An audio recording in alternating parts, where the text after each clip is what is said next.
These charming women, so many, have been able to figure out that they're worth it. Yes. What's the key to their success? Just amazing success stories. And you know what's really cool is that if you listen to the details of their stories, you hear these common denominators in there. It's almost like we can map the journey of transformation that anybody can do. Right off the bat, there was a point of inspiration where they were moved to make a difference in their life. Shortly after that, there was a point of education where they pick up the phone to call their mom, or they did an internet search to think, okay, well, how am I going to go about doing this? But then it went from, can I do it, to I'm going to do this, and they took that necessary first step. They put it into action. And for some people, that first step can be a walk around the block, cleaning out your pantry, you know, signing up at the gym with a trainer, whatever that first step is, but they put it into action.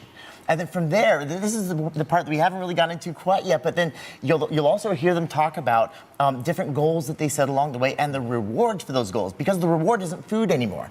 It's like, hey, I'm going to drop into the 300s, into the 200s. You hear them talk about Wonderland. Well, once they hit Wonderland, well, you don't celebrate with the pizza. No, instead it's going to be, I'm going to buy that dress. I'm going to get a bike. I'm going to do these different things. So you hear all these common denominators where we can map the journey of transformation that everybody goes through. But that's the chronological order, but something magical happens somewhere in there. And it's a period of awakening, almost like an enlightenment.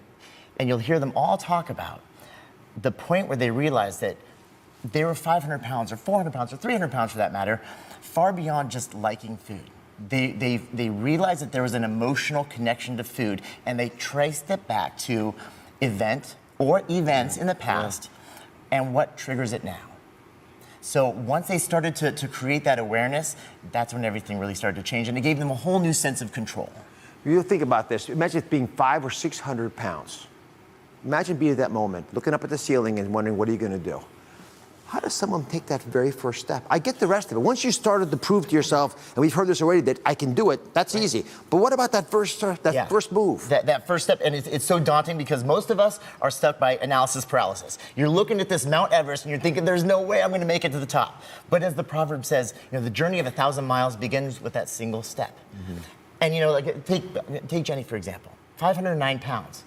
She's not thinking of 300 pounds or 200 pounds, which most people do. They're like, oh, I can't get to 250. I can't get into Wonderland. No, all she needs to think about is 508 pounds. And then 507 pounds. I don't know one person, one human in history that ever jumped from 500 pounds to 250 pounds overnight. No, every single person, as you go through the journey of weight loss, it's 1 pound at a time.